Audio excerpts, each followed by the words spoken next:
Njemačke snage na istočnoj fronti pokrenule su 21. kolovoza 1942. golem udar prema Staljingradu, gdje je Divovska bitka do kraja siječnja 1943. progutala više od 1,5 milijuna branitelja i napadača. Njemački feldmaršal von Paulus naposljetku se predao Sovjetima s 24 generala i 91.000 iscrpljenih vojnika, bijednim ostacima nekad moćne 6. armije. Povijest se često ironično poigrava s datumima. Upravo na dan kada je počeo ofenzivu na Staljingrad, ali i 2 godine poslije, nekadašnji Hitlerov poslušnik potpisao je deklaraciju njemačkom narodu s pozivom na rušenje i Hitlera i nacističke vlasti.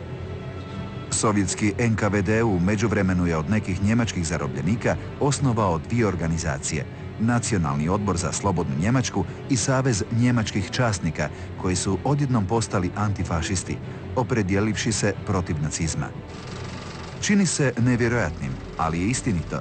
Staljingradski general Seydlitz uzaludno je nudio Moskvi da će formirati armiju od 40.000 zarobljenih Njemaca za borbu protiv Hitlera. Očito nije imao pojma o smrtnosti u sibirskim logorima, jer se poslije rata u Njemačku vratilo tek 8.000 njegovih suboraca. Zanimljivo je i to da su Sovjeti od preživjelih Pavelićevih legionara u Staljingradu i izbjeglih komunista iz Jugoslavije uspjeli formirati prvu jugoslavensku brigadu u SSSR-u. Ta je postrojba isprva nosila kraljevske kokarde, a predvodio je, vjerovali ili ne, potpukovnik Marko Mesić, posljednji zapovjednik razbijene Hrvatske legije.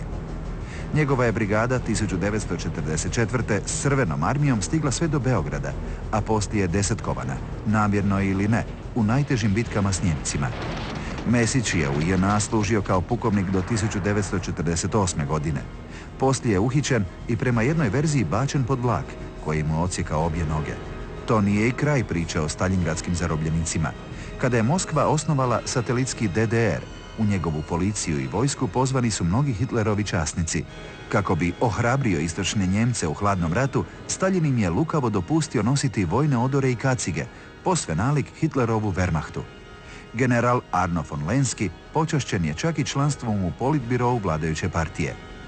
Von Paulus i njegov sudrug Seydlitz nestali su iz povijesti, iako je ovaj posljednji Sovjetima predlagao da se poražena Njemačka, umjesto da bude raskomadana, uključi u SSSR kao 17. Sovjetska republika.